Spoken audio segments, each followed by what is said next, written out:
আমার সময় রাস্তা ছিল না, রাস্তা খাদা ছিল, পিছলা ছিল, তখন কোনো মানে আমার আসতে অনেক সমস্যা হয়েছিল।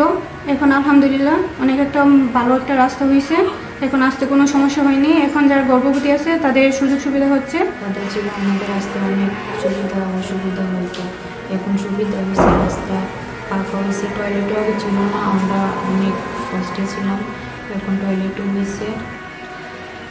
আমি যখন ফার্স্ট এখানে আসলাম তখন এখানে বসতে পারতাম না, চাপ দিয়ে পানি পড়তো, এখানে পুরো পানি জমে থাকতো, এখানে বসার জন্য অস্বস্তিকর লাগতো। আমি যখন সেবা দিব আমার অস্বস্তিকর লাগতো, নিচে পানি থাকতো, উপরে যখন হালকা বৃষ্টি এলে পুরা শরীর ভিজে যেত।